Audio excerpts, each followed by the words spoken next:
The Chicago Bulls name has been placed in trade talks surrounding not only Damian Lillard, but now Tyler Herro. So I'm here to break it all down and let you guys know if it makes sense for the Chicago Bulls. I'm going to talk about it, but you already know you got to hear the music first.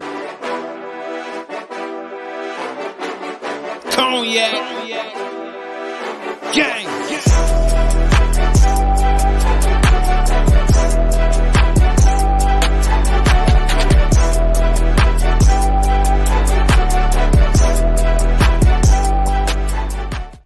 Shy Bulls podcast with the Cognac Boys. I'm Cognac Boy Bobby, and I'm holding it down on another episode of Shy Bulls podcast for me and my co-host C-Dub as he go ahead and handle some personal business on this beautiful day. You might be wondering why I'm wearing this Seahawks shirt right here. It's because I am a coach and I had a proud father moment, so I'm not taking it off. My son went ahead and scored 4 touchdowns in the first game of his football season. He ran for 2 touchdowns and threw for another 2 at just 6 years old. So I'm hyped up. I got a proud father moment. So excuse me. But hey, if you like what you're listening to today, hit the like button, subscribe to the channel, and hit the notification bell. So every time we drop, you be one of the first ones to know. Now it's on to the business. Does Tyler Herro make sense for the Chicago Bulls? Now, if we're looking at Tyler Herro, we know what this guy pretty much brings to a team. He's recently just signed a 4-year deal worth $120 million. That was his rookie extension. I believe he earned that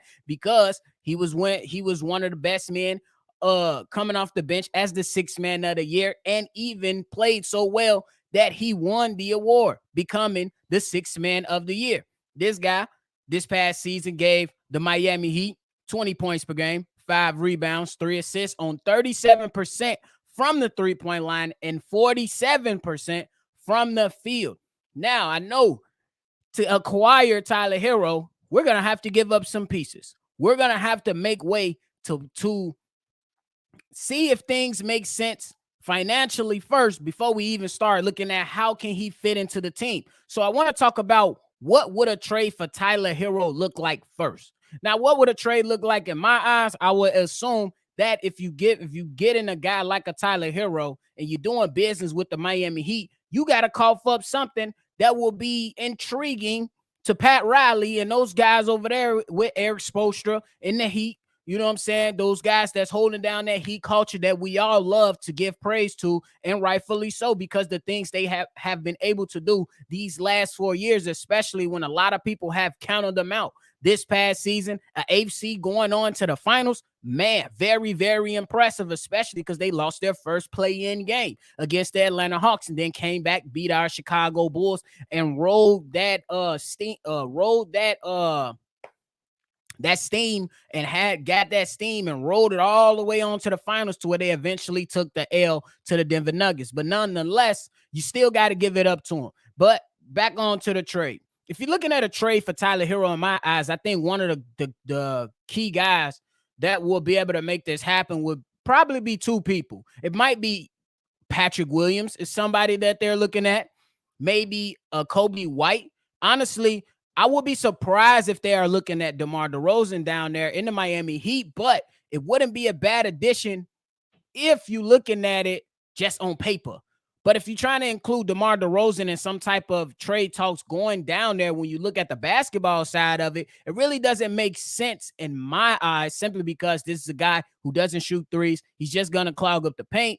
And then you got Jimmy Butler, who is capable of shooting those threes, but he does really operate in that restricted area to draw fouls, play physical basketball, and things like that. So I think that when you're looking at it, all the conversation is going to start with either Kobe White or Patrick Williams, and then you got to kind of match up money there. So I would assume that it's gonna be more than Patrick Williams and Kobe White. Now, I know that this trade that's been circling around Tyler Herro is in conjunction with Damian Lillard. It's pretty much, it's in correlation with Damian Lillard. So it's going to be multiple teams that's going to have to get involved in such deal.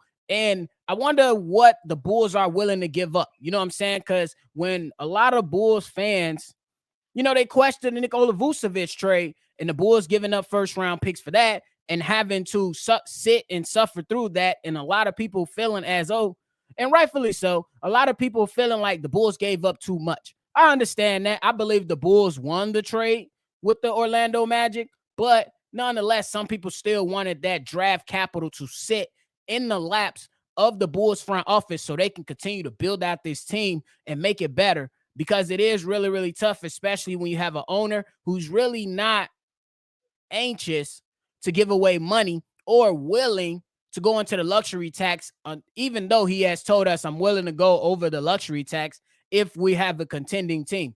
I don't know how true that is, but I'm not going to sit here and call him a liar, but I will go based off experience. You know what I'm saying? And what he has shown me these past few years, he ain't willing to do it. So that's some of the things that we'll have to look at for sure. But I think that any trade surrounding Tyler Herro is for one, is going to have to include multiple teams, and it's going to have to be something dealing with that Damian Lillard talk. I think that's going to have to be some type of correlation between those two players and other teams getting involved to move other players and assets. And when it comes for the Chicago Bulls specifically, as I just mentioned, those players that the Chicago Bulls will have to give up, I believe, includes Kobe White, maybe Alex Caruso, and Patrick Williams. Those will all be the starter for conversation, in my personal opinion. So we'll have to see what's to that. You know what I mean? So I think that's where it's going to have to start to. Now, I want to wait a little bit more to see if this thing gains a little bit more traction before I fully dive into it. I just think that the trade scenario is definitely going to have to start with one of those young guys, maybe even two of them, to get a guy like even a Damian Lillard or Tyler Herro. Is you're going to have to give up something. Now, would that be something that the Bulls be willing to do? Now, if you go out and trade and you still hang on to DeMar DeRozan, does that mean he's going to get an extension? Or how does that all look? You know what I'm saying? Because you're going to bring in a guy who just recently signed his rookie extension and still got years left on it. And you're going to have to figure something out that financially for the entire squad, because Zach LaVine is a max money guy. Nikola Vucevic just signed a 3-year deal worth, I believe, $20 million a year. And then you locked up all these other players, Ayo Sumu, Kobe White. And then you're looking at Patrick Williams coming up on rookie extension and things like that. So it's definitely going to have to be a lot of conversation and the tough decisions that's going to have to come down for that, for sure. Now, I want to move into the last part of this episode and talk about, does it make sense? Let's just say, for the sake of discussion, the trade goes through. We're minus a few players here and there. Does it make sense for the Chicago Bulls? I would say yes. I would say it would make sense for the Chicago Bulls in this aspect. You got Javon Carter, who's going to be your starting point guard. Zach LaVine, expected to be your starting two. I don't think DeMar DeRozan gets included in any trades if this trade does happen. So DeMar DeRozan will be there. Who the four will be, I think Patrick Williams might be. He could be there. We'll just place him there. And then Nikola Vucevic. So you keep your five there. And now Tyler Herro is your sixth man off the bench, who's a 20-plus point scorer off the bench in just about 32, 34 minutes per game, somewhere in that range.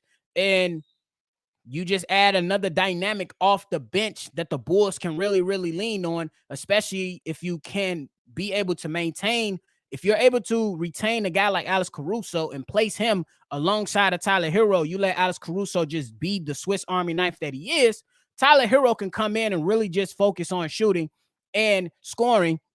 And I think that could be a dynamic thing for the Chicago Bulls. And then if you're looking at different mismatches, and then sometimes when other lineups come into play, you can really, really have a nice little, it's not a starting lineup, but a nice little lineup of Tyler Herro at your point, Zach LaVine at your two. You can go DeMar DeRozan at your three, just to add a different dynamic. Now it's just scoring galore all over the floor if you're looking at it. Now, I know there will be some people that mention Tyler Herro's defense, and rightfully so. But I do think if the Bulls are able to retain Alex Caruso and Patrick Williams, you're looking at things like that to where those guys can kind of cover up for the defensive efficiencies of a Tyler Herro and other players around the team, because you still got Andre Drummond, who can come in and be a solid, rebounding big man, and still can be, a decent little shot blocker and help out. So for me, I would say it makes sense. But the point is that what are the Bulls giving up? we talk a lot about trades, you know what I'm saying, when it comes down to the NBA and how we want to improve our teams, and rightfully so. But what are you giving up? Are you ready as the Chicago Bulls organization to give up on a Kobe White who has taken a step forward? He took a step forward last year. The numbers might not reflect that, but if you're not a casual fan that just only looks at the box score, but you actually watch the 48 minutes of basketball, you know that Kobe White took a step forward.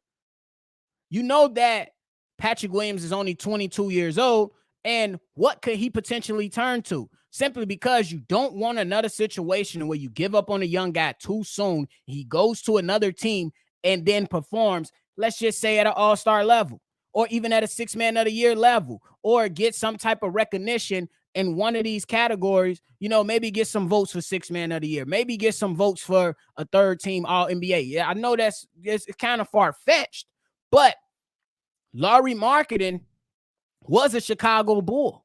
You know what I'm saying? We seen the potential. There's debates and discussions that have went on to saying that the Bulls gave up on him too early, even though we failed to mention that he just didn't want to be a part of the organization anymore. But the point is that Lauri Markkanen, we gave up on him too soon, and he went elsewhere and received an all-star recognition. He received that, and he earned that. And now he's an integral piece to what the Utah Jazz are trying to build over there with Danny Ainge. He's trying to build it up. So these things all come into my mind when we thinking about players and how soon we want to give up on them. Because we do have to, in my opinion, we do have to take age into account on how these guys develop. All players, depending on their situation, won't pop immediately. It's just the way of the business, and it's just the way it is. Like, everybody's not going to come out like a LaMelo Ball in year one and be spectacular. Or, you know what I'm saying, like Donovan Mitchell or Dwayne Wade, those type of players who popped immediately. Sometimes it takes a few years for guys to get it going. We knew players like Kawhi Leonard was solid defensively, but the offensive game and the superstar status didn't come right away. It took years for him to develop that. And I believe that's something that we have to think about. Are we willing to just live in the now, or are we planning for the future? And I think that's what the discussion is. Now, just to win, I will say it makes sense for the Chicago Bulls if you're trying to add another scoring dynamic to your bench and get another guy who can potentially win six-man of the year for your organization. Help your organization be able to become more efficient and get higher in the rankings offensively. I believe it makes sense there. The question is, are you ready to give up on your young guys so soon? Are you ready to part ways with these guys? And then are you ready to part ways with more draft capital that kind of stifled you these past few years because you didn't have the opportunity to bring more guys in? Ayo Dosunmu hit in the second round, you know what I'm saying? And it's still to be determined on what he can eventually translate to. But if you're giving up first round capital, the second round capital, it just gets tougher to diagnose that, to see if you can select the right player to come in and be a contributor to your team. It's just so much different. It's just so much harder for front offices to determine that. So that's why I'm gonna leave it at right there, man. So hit the comment box. Let me know how you guys are feeling about Tyler Herro. Would you say yay or nay? Yes or no? Why or N? Let me know down below, and we're gonna chop it up all day, and we're gonna go ahead and watch this college football that's about to roll around. Keeping my eyes on Colorado versus Oregon. I can't wait to see it at 3:30 Eastern. It should be lit, and I'm going down there to make me a big old pot of chili. Y'all already know. But hit the like button, subscribe to the channel. If you want to call in and give your thoughts on today's topic, call in at 773-242-9219. And then you already know we're going to catch y'all on the next one for sure. Cognac. Gang.